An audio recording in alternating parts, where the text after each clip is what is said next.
Why hello there, and welcome back to Let's Make Us a Character.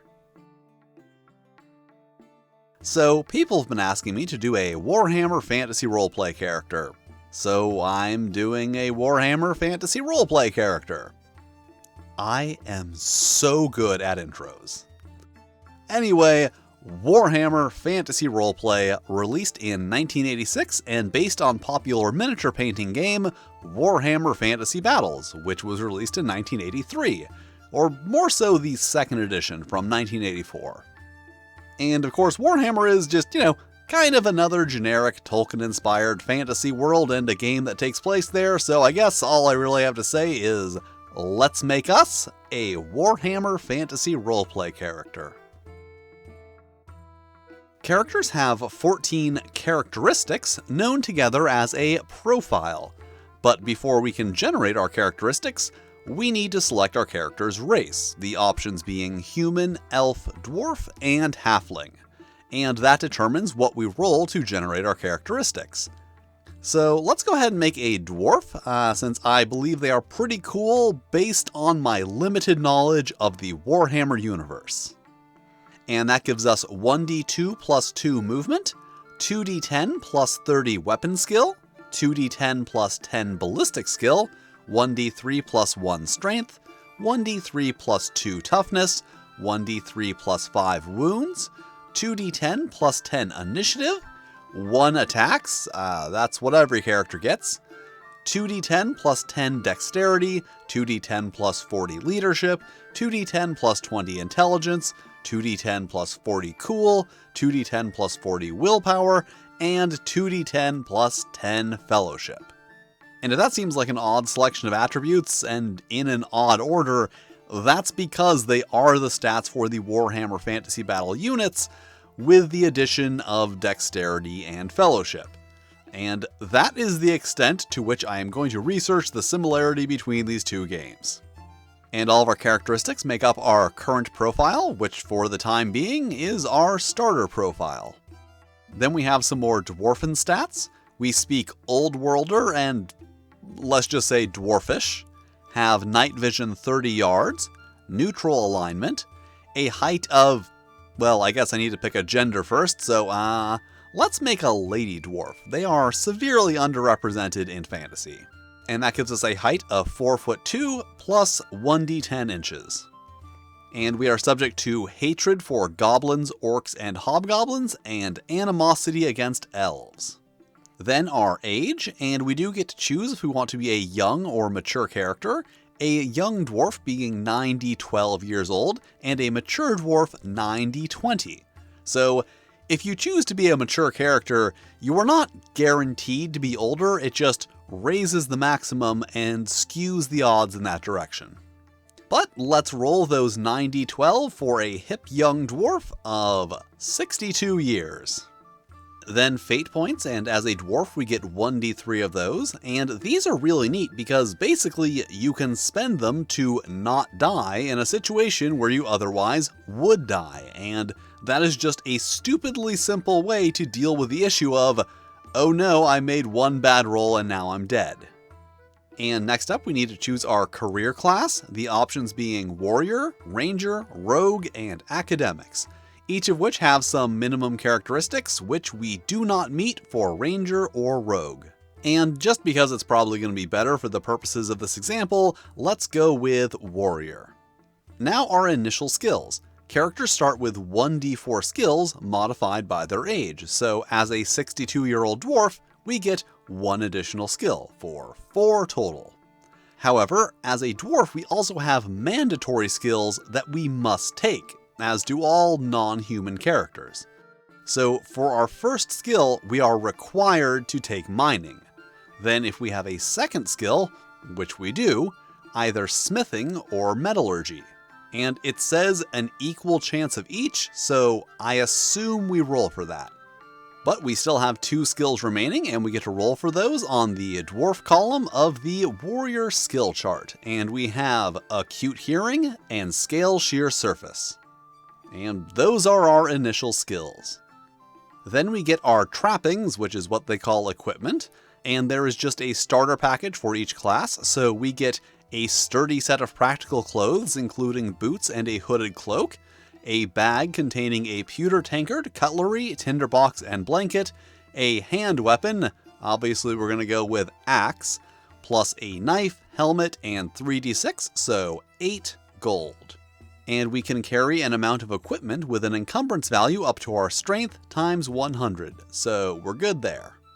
And now it is time to determine our career, or rather former career, as our current career is Adventurer. And once again we roll on the Dwarf column of the Warrior table, and get Protagonist, which apparently is like a freelance goon. And our career gives us an additional set of skills: Disarm, Dodge Blow, Ride Horse, Street Fighting, Strike Mighty Blow, Strike to Injure, and Strike to Stun. Plus some additional trappings, a horse and tack, mail shirt or breastplate, let's go with mail shirt, and a shield.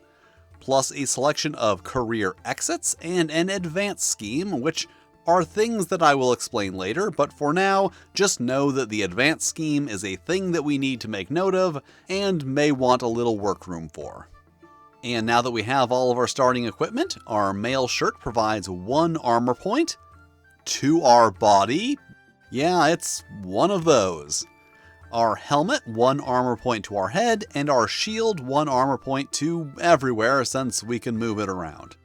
And just in case you're wondering, yes, we can layer armor, but only in specific ways. So, for example, we could wear a breastplate over our mail shirt and the 1 point each armor bonuses would stack. But we could not wear a mail coat over our mail shirt, or rather we could, but it would not impart any additional bonus over just a mail coat. And the final step, we get 1 free advancement from our advanced scheme, which I am not explaining yet, other than we get to choose 1 +1 or +10 advance from the list. And the ones that say +2 are actually just 2 +1s. So let's go with the +10 to weapon skill, because this character is probably going to be doing a lot of scrapping, for a current weapon skill of 51. And this character is done. So now, as we do in these videos, let's look at what all of those numbers actually do.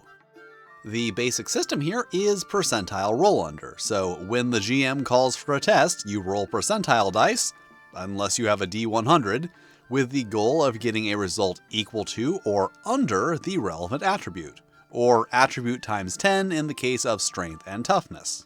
So let's say that our character is tied up, and not in the fun way. So obviously she would like to free herself, and that would be a test of dexterity. So we roll our percentiles against our dexterity of 19, with success on a result equal to or under 19. And of course fail, because that's a really low chance of success, like 19%. However, a failure by 20% or more is also a serious failure, so let's say that while trying to sneakily pull a knife out of her boot to cut the ropes, she accidentally drops it, alerting her captors as it clanks across the floor, who then take the knife and tighten the ropes for good measure. And if the failure was by 30% or more, it would be even worse. Maybe they'd lock her in a trunk or something. Now, where it gets interesting, though, is combined tests. When you need to test 1 or more characteristic at once, you roll against the average of both. So let's say that we are investigating a creepy haunted library and see that a shelf is about to fall on our squishy companions. That would be a test of our initiative to act in time, but also strength to catch the shelf and hold it up until everyone is safe. Our initiative is 21, and our effective strength 30, so the target is 25. 0.5 technically, but we can't really roll against that unless we're using a 10th place dice, which, if you've got a 10th place dice, you might as well use it.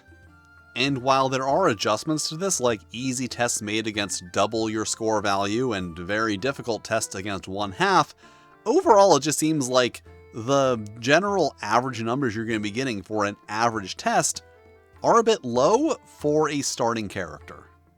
But back to the mechanics, you may be wondering how skills factor into all of this, and the answer is complicated. Unlike Dungeons and Dragons and such, skills do not really have a default function here, they just do whatever they do. So for example, our acute hearing skill grants a plus 10% bonus on listen tests and increases the range of our hearing by 2 yards. And if you're wondering what characteristic you use for listen tests, you don't. They have static values. Then our scale sheer surface skill just lets us do that thing. Dodge allows us to make an initiative test to dodge an attack.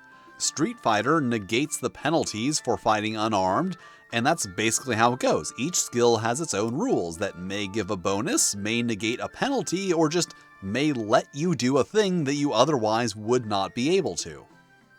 Combat uses the same basic rules, but as is usually the case, there are a few additional things that we need to consider. So let's say we are fighting a goblin. Some weapons have modifiers to various combat statistics like initiative, 2-hit value, damage, and parry, but the one we are using does not, and assuming no modifiers, we just roll against our weapon skill, and if the roll is successful, the attack hits and deals 1d6 plus strength damage.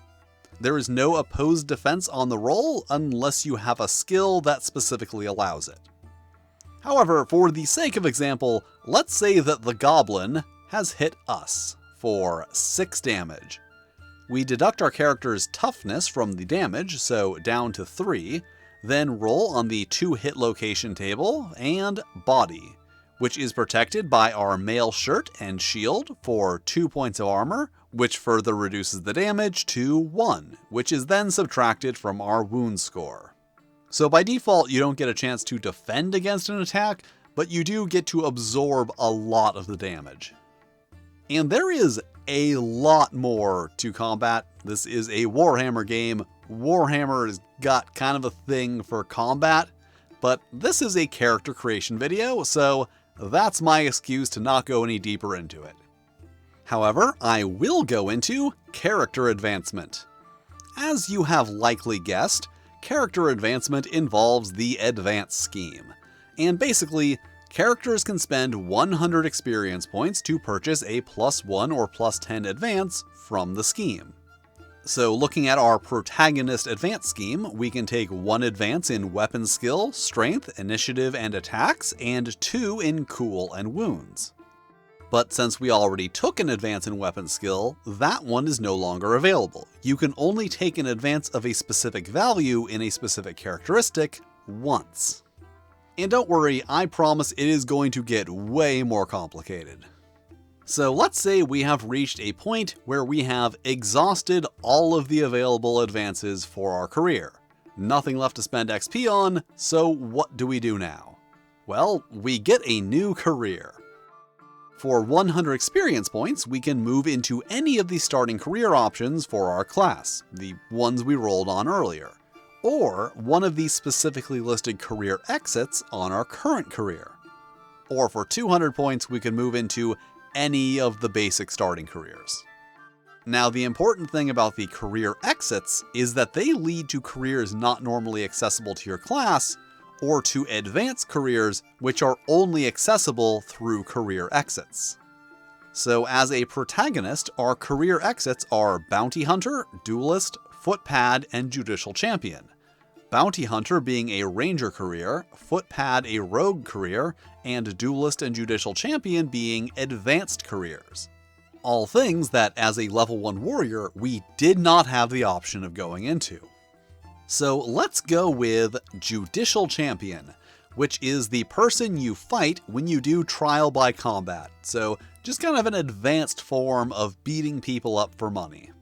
Our new career gives us a new advanced scheme, and you may notice that the strength and cool advancements are already grayed out, and that is because we already got those advancements from our previous career. As I said earlier, you can only take an advance of a specific level once, and that applies across all careers. However, the Judicial Champion also has 4 weapon skill advancements, whereas the protagonist only had 1, meaning that we can take 3 more weapon skill advances with this career. Basically, the advanced scheme just lists the maximum level of any one advance that we can take while in that career. So, while we are a Judicial Champion, we can raise our weapon skill bonus to +40, and we retain that bonus when moving into a different career, But if we change careers without taking that 4th level of weapon skill, we would not be able to get that advance later unless we switched back into Judicial Champion, as they are the only career that has a +4 weapon skill advance. And I assume at least part of the intent behind this is in preventing players from being able to just hop from career to career to max out their characteristics. But it also means that you don't really lose anything by not completing your advance scheme. After your first career, that is. I'm pretty sure you are required to finish your first one before moving on, but then in your second and later careers, you can just switch whenever you feel like it. New careers also come with a new list of skills, but unlike those from our first career, we do not get them by default. Rather, we can buy them for 100 experience points each. And then once we're done with Judicial Champion, we could follow our career exits into Witch Hunter. And then from there, I don't know, Templar, Initiate, and then Cleric. Now that is a character journey. Or we could just randomly decide to start apprenticing under an Alchemist. So basically it is a system where, regardless of where you start, you can pretty much end up anywhere. So even if you roll a bad starting career, it's not going to put you that far behind. Your character can reasonably go from a rat catcher to a necromancer. Although admittedly, this is not even close to the most efficient way to do so. And that was a Warhammer Fantasy Roleplay character. And honestly, it's kinda just like an expanded version of a Warhammer Fantasy Battles unit.